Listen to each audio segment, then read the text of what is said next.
नमस्कार, मी ज्योती. महाफास्ट न्यूज 100 मध्ये आपलं स्वागत. महत्त्वाच्या 100 बातम्यांचा आढावा घेऊयात.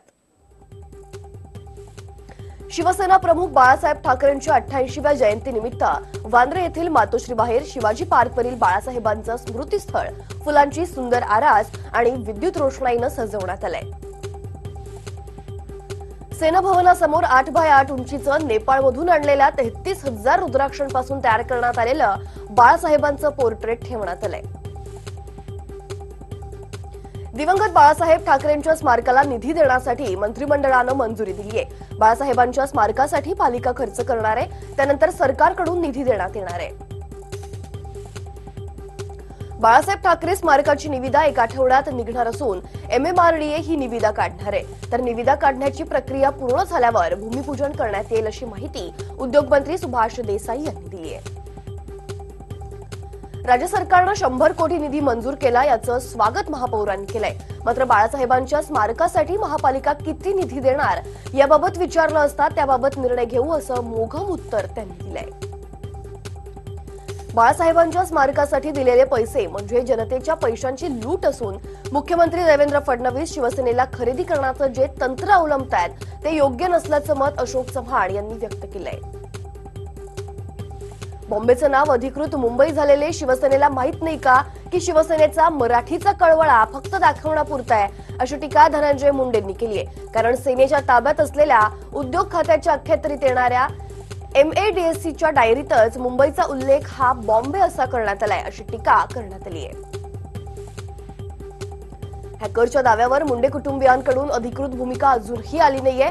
36 तास उलटून गेल्यावरही मंत्री पंकजा मुंडे यांनी कुठल्याही प्रकारची प्रतिक्रिया व्यक्त केली नाहीये.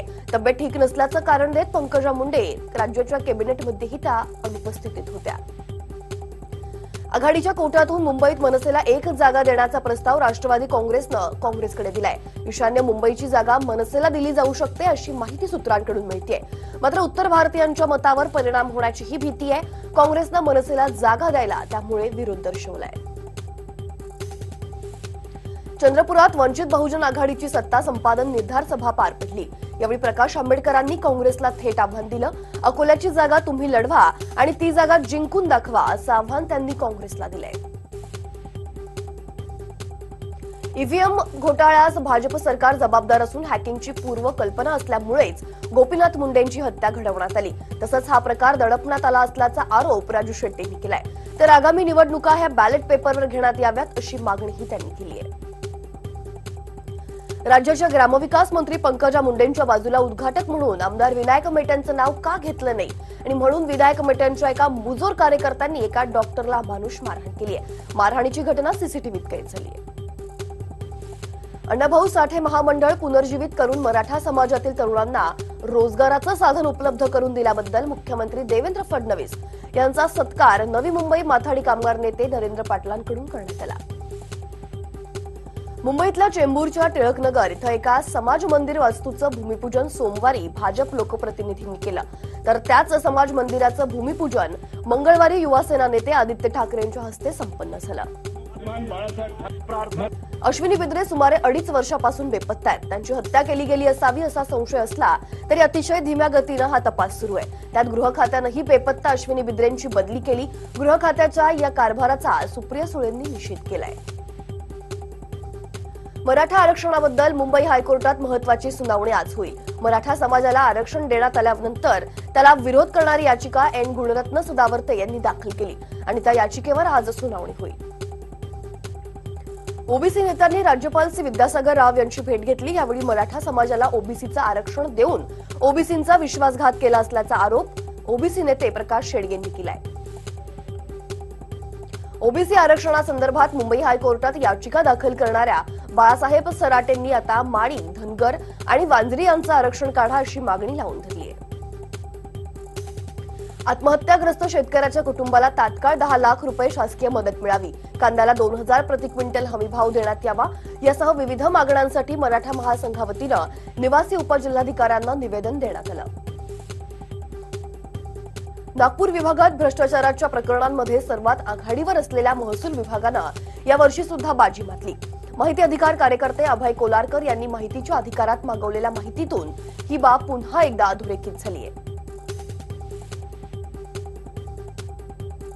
2018 मध्ये नागपूर विभागात लाचलुचपत प्रतिबंधक विभागानं 121 प्रकरणांची नोंद केली. त्यामध्ये 150 लाचखोर एसीबीच्या जाळ्यात अडकले असून त्यामध्ये एकट्या महसूल विभागातील 24 कर्मचाऱ्यांचा आणि अधिकाऱ्यांचा समावेश आहे. आंबेगाव तालुक्यातील नालंदा इंग्लिश मीडियम स्कूलच्या मैदानावर भीमाशंकर करंडक युवक महोत्सवात विधानसभेचे माजी अध्यक्ष दिलीप वळसे पाटलांनी चक्क गाण्याच्या तालावर ठेका दिला आणि यावेळी अभिनेते उपेंद्र लिमये देखील उपस्थित होते. जालन्यात भीम फेस्टिवलमध्ये राज्यमंत्री अर्जुन खोतकर आणि माजी उच्च आणि तंत्रशिक्षण मंत्री राजेश टोपे यांनी भीमराव कडाडला या गाण्यावर ठेका दिला. गायक आदर्श शिंदेंनी हे भीमगीत गायलं. मुंबईत वाहनांचे वाढतं प्रदूषण, सूक्ष्म धुलीकणांचं प्रचंड प्रमाण, बांधकाम प्रकल्प आणि रस्त्यांमुळे वातावरणात वाढणारं सिमेंटचे कण आदींमुळे महानगरी मुंबई शहराचा श्वास गुदमरलाय. त्यामुळे श्वसनाशी संबंधित आजार, विविध अॅलर्जीच्या प्रमाणात वाढ होतीये. सिद्धिविनायक गणपती मंदिर ट्रस्ट दादरमध्ये मल्टी स्पेशालिस्ट रुग्णालय सुरू करण्याचा विचार आहे.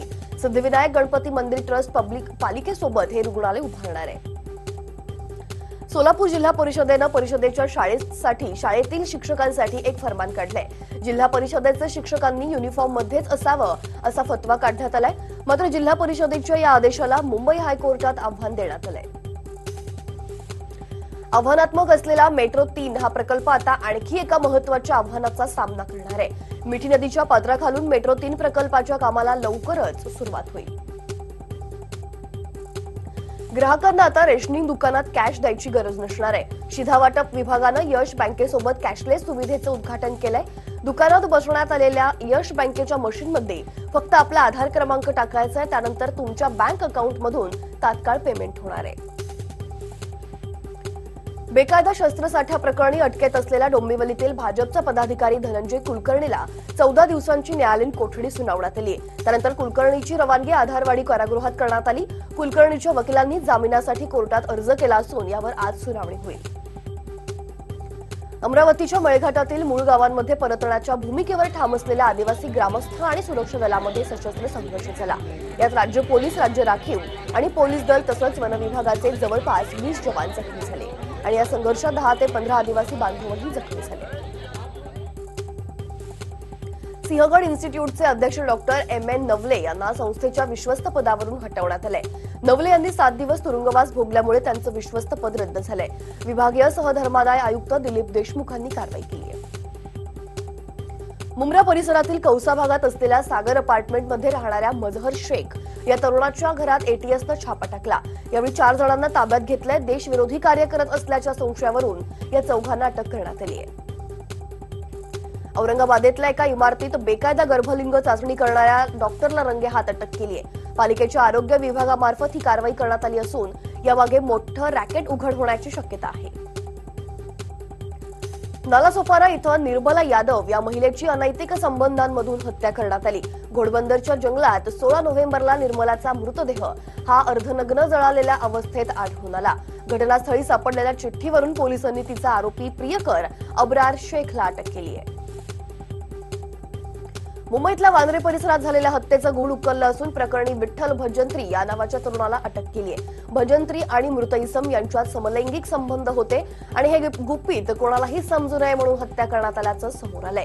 पोलिसांनी कर्नाटकातून आरोपीला अटक केली आहे. कराड येथील करपेवाडीत एका उसाच्या शेतात 17 वर्षीय मुलीचा धारधार शस्त्रानं गळा चिरून निर्घृणपणे हत्या झाल्याची घटना उघडकीस आली आहे. या घटनेनं पाटण तालुक्यात खळबळ माजली असून पालकांमध्ये भीतीचं वातावरण आहे. KTHH महाविद्यालयातून पासआउट झालेल्या विद्यार्थ्यानं शाळेतील विवाहित प्राध्यापक महिलेच्या कपाळावर बळजबरीनं कुंकू लावत विनयभंग केल्याची घटना घडली. त्या महिलेनं पोलीस तक्रार केल्यानंतर आरोपी विद्यार्थ्याला पोलिसांनी अटक केली आहे. नाशिकच्या अंबड औद्योगिक वसाहतीतील एका कारखानदारानं नव्यानं रुजू झालेल्या 19 वर्षीय तरुणीचा विनयभंग केला आणि हा धक्कादायक प्रकार समोर आलाय. याबाबत अंबड पोलीस ठाण्यात रघुनाथ रेवगेडे या कारखानदाराविरुद्ध विनयभंगाचा गुन्हा दाखल केलाय. खामगाव शहरातील गॅस एजन्सीचं ऑफिस फोडून अज्ञात चोरट्यानं एक मोबाईलसह 3,000 रुपये लंपास केले. चोरीची घटना सीसीटीव्हीत कैद झाली असून अज्ञात चोरट्याविरुद्ध खामगाव पोलिसात गुन्हा दाखल झालाय. नागपुरातल्या कामठी येथील दालओली नंबर 1 इथं राहणारा रहिवासी रवींद्र शाहूच्या घरी अवैधरित्या 11 ज्वलनशील सिलेंडर मिळून आले. पोलिसांनी सिलेंडरचा साठा जप्त केला असून रवींद्रला अटक केली आहे. दुचाकीवरील तरुणाला टँकर चालकानं चिरडून पळून गेल्याची घटना घडली आहे. या अपघातात सुरेश डोलारेचा जागीच मृत्यू झाला. या प्रकरणी अंबरनाथ शिवाजीनगर पोलीस ठाण्यात गुन्हा नोंदवलेला आहे आणि फरार टँकर चालकाचा शोध पोलीस घेत आहेत. अहमदनगर शहरातील सर्जेपुरा भागात गॅस गिझरचा स्फोट झाला आणि एक वृद्ध महिला यात किरकोळ जखमी झाली आहे. मात्र स्फोटाच्या तीव्रतेनं घराची भिंत पडली आहे, पत्रे आणि फॅनचंही नुकसान झालंय. वसईतल्या अंबाडी पुलावर 2 मोटारसायकल्सची समोरासमोर धडक झाली आणि भीषण अपघात झाला. या अपघातात 2 जण गंभीर जखमी झालेत. गोल्डन पार्क हॉस्पिटलमध्ये अतिदक्षता विभागात त्यांच्यावर उपचार सुरू आहेत. वाशिम शेलू बाजार येथील दुकानाला शॉर्ट सर्किटमुळे आग लागली. या आगीत 1 लाख रुपयांचं नुकसान झालंय. सुनील राऊत यांचं इलेक्ट्रिकल दुरुस्तीचं हे दुकान होतं.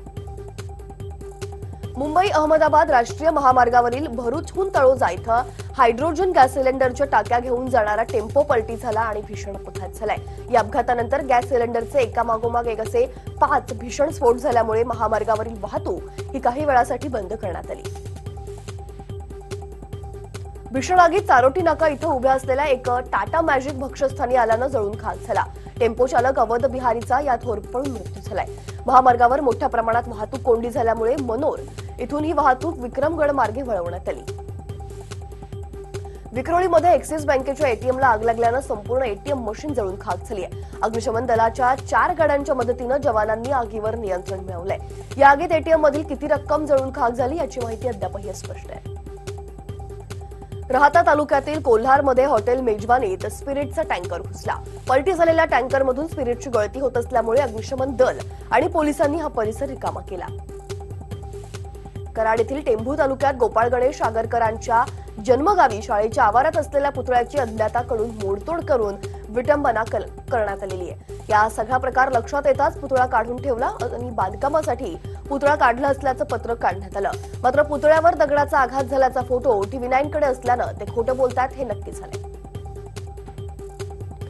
जालन्यातल्या अंबड तालुक्यातील अंकुशनगर येथल्या समर्थ कॉलनीत राहणारे सोमनाथ सागडे यांच्या घरी मारलेल्या छाप्यात त्यांच्याकडील 4 कोरे बॉन्ड, 15 कोरे चेक, 15 पाकिट डायऱ्या, 11 खरेदी खत, विविध शिवारातील 6 सातबारे, रकमेची नोंद असलेल्या 6 चिठ्ठ्या अधिकाऱ्यांनी जप्त केल्या आहेत. वसई स्टेशन परिसरातील नाकोडा वॉच अँड कंपनी मोबाईलच्या दुकानात चोरट्यांनी दुकानाच्या वरील बाजूचे पत्रे तोडून चोरी केली आहे. हे चोरटे 10 ते 11 लाखांचे मोबाईल घेऊन पसार झालेत. तर त्या चोरट्यांनी दुकानातील सीसीटीव्ही कॅमेरे फिरवल्यानं त्यांचं काही फुटेजही मिळू शकलं नाहीये. औरंगाबादमध्ये खासदार चंद्रकांत खैरेंच्या नेतृत्वात सत्यशोधन आंदोलन करण्यात आलं. या आंदोलनाच्या माध्यमातून किती शेतकरी कर्जमाफीपासून वंचित आहेत याचा शोध शिवसेना घेणार आहे. प्राप्त झालेली माहिती उद्धव ठाकरेंना देणार आहे.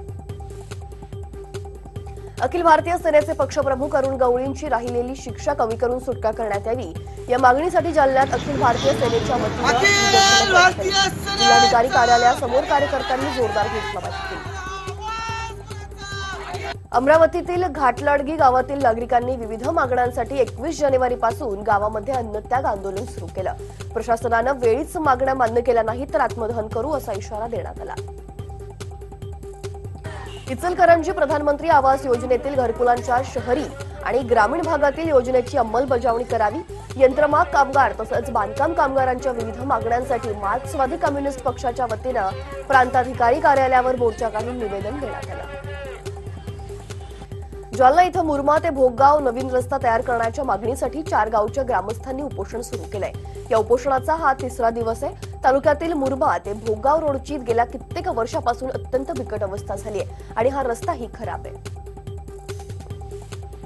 नागपूरच्या कामठी येथील छावणी परिसरातील स्कूल ऑफ होम सायन्स शाळेच्या आवारात अजगर दिसल्यामुळे एकच खळबळ माजली. सर्पमित्रानं अजगराला पकडून त्याच्या अधिवासात सोडलंय. कराड नगरपालिकेनं आयोजित केलेल्या कृष्णा नदी महास्वच्छता अभियानाला हजारो विद्यार्थ्यांसह हजारो नागरिकांनी उत्स्फूर्तपणे प्रतिसाद दिला. शहरात कचराकोंडी नसणारे कराड हे एकमेव शहर आहे. कृष्णा कोयनेच्या प्रतिसंगमावर हे अभियान राबवण्यात आलंय. नमामि गंगेच्या धर्तीवर कराडमध्ये नमामि कृष्णा स्वच्छता अभियान कराडकरांनी राबवलंय. ठाण्यातील मुरबाड तालुक्यातील म्हसा यात्रेला 21 तारखेपासून सुरुवात झाली आहे. 15 दिवस ही यात्रा सुरू असते. या यात्रेत कोट्यावधींची उलाढाल होते. मात्र बैलगाडी शर्यती बंद असल्यामुळे बैल खरेदी विक्रीवर मंदीचं सावट आलंय. या यात्रेत घोंगडी, ब्लँकेट, मोठी भांडी, खेळणी, गृहोपयोगी वस्तू तसंच मनोरंजनासाठी देखील मोठमोठे तंबू उभारले गेलेत. या यात्रेत सुमारे 4 ते 5 लाख नागरिक 15 दिवसात आपली हजेरी लावतात. भाजपचे राष्ट्रीय अध्यक्ष अमित शहांची प्रकृती पुन्हा एकदा बिघडली आहे. पश्चिम बंगाल दौरा आटपून शहा दिल्लीत निवासस्थानी दाखल झाले. त्यामुळे त्यांचे नियोजित कार्यक्रम आता रद्द होण्याची शक्यता आहे. पंतप्रधान नरेंद्र मोदींच्या देशविदेशी 2000 भेटवस्तूंचा लिलाव येत्या 27 आणि 28 जानेवारीला करण्यात येईल. तर 29 ते 31 जानेवारीपर्यंत ऑनलाईन लिलाव करण्यात येईल. या लिलावातून येणारा पैसा नमामि गंगे या प्रोजेक्टला दान स्वरूपात देण्यात येणार आहे. इंटरनॅशनल मॉनिटरी फंड अर्थातच IMFचे मॅनेजिंग डायरेक्टर क्रिस्टिन लॅगार्ड यांनी भारत ज्या गतीनं विकासाचा गाडा हकवायास पाहिजे त्या गतीनं प्रगती करत नसल्याचं म्हटलंय. तसेच भारताचा सध्याचा विकास दर हा अधिक हवा होता असं देखील मत मांडलंय. कर्तारपूर कॉरिडॉरबाबत पाकिस्तानकडून भारताला एक ड्राफ्ट पाठवण्यात आला. या ड्राफ्टमध्ये पाकिस्तानकडून जिथं जाणाऱ्या भाविकांसाठी काही निर्देश जारी करण्यात आलेत. भारताच्या प्रतिनिधी मंडळाला देखील आमंत्रण देण्यात आलंय. चीनमध्ये गेल्या 28 वर्षातील सगळ्यात कमी विकास दर हा साधला गेलाय. याबाबत चीनच्या अधिकृत प्रवक्त्यांना माहिती दिली आहे. 2018 साली त्यांचा विकास दर हा सगळ्यात कमी अर्थातच 6.6% एवढाच झाल्याचं पाहणीतून समोर आलंय. आर्थिक आकारमानामध्ये भारत अंतिमतः चीनला मागे टाकून पुढे निघून जाईल. तसंच दक्षिण आशियात पायाभूत सोयीसुविधा निर्माण करण्याच्या बाबतीतही भारत चांगल्या स्थितीमध्ये असेल असं मत रिझर्व्ह बँक ऑफ इंडियाचे माजी गव्हर्नर रघुराम राजन यांनी व्यक्त केलंय. डावोस इथं दक्षिण आशियाविषयीच्या सत्रामध्ये ते बोलत होते. गाईच्या दुधापासून बनलेला लोणी, चीज, दह्याचा टप्पा गाठत आईस्क्रीम, गुलाबजाम पर्यंत पोहोचलेल्या अमूलनं सांडणी म्हणजेच उंटाची मादीचं दूध बाजारात आणण्याचा निर्णय केलाय. गुजरात कोऑपरेटिव्ह मिल्क मार्केटिंग फेडरेशननं वर्षाच्या अखेरपर्यंत सांडणीचं दूध बाजारात आणणार असल्याचं जाहीर केलंय. जपानची कार कंपनी निसाननं भारतीय बाजारात आपली नवी 2019 निसान किक्स कॉम्पॅक्ट SUV ही कार लॉन्च केली आहे. 9.55 लाख ते 14.65 लाख रुपये अशी या कारच्या विविध व्हेरियंट्सची किंमत ठेवण्यात आली आहे. मारुती सुझुकीच्या नव्या बलेनोसाठी मंगळवारपासून बुकिंग सुरू झालंय. अवघ्या 11,000 रुपयांमध्ये ग्राहकांना या कारसाठी बुकिंग करता येणार आहे. गुगल मॅपच्या ऍपमध्ये लवकरच एक मोठं अपडेट येणार आहे. हे एक नवीन फीचर असून यामध्ये रस्ता दाखवण्यासोबतच गाडीचा वेग किती आहे याची आठवण देखील करून दिली जाईल. मेसेजिंग ऍपमध्ये लोकप्रिय असलेलं व्हॉट्सअॅप मंगळवारी रात्री काही वेळासाठी डाऊन झालं होतं. जगभरातील अनेक युजर्सना याचा अनुभव आला. मेसेज सेंडही होत नव्हते तसंच दुसऱ्यानं पाठवलेले मेसेजेस मिळत देखील नव्हते. उत्तरेकडील थंड वाऱ्याचे प्रवाह कमी झाले असून राज्यात बहुतांश ठिकाणी किमान तापमानात वाढ झाल्यामुळे थंडी कमी झाली. दरम्यान महाराष्ट्रासह मध्य भारतात काही ठिकाणी तुरळक पाऊस पडण्याची शक्यता असल्याचं हवामान विभागानं स्पष्ट केलंय.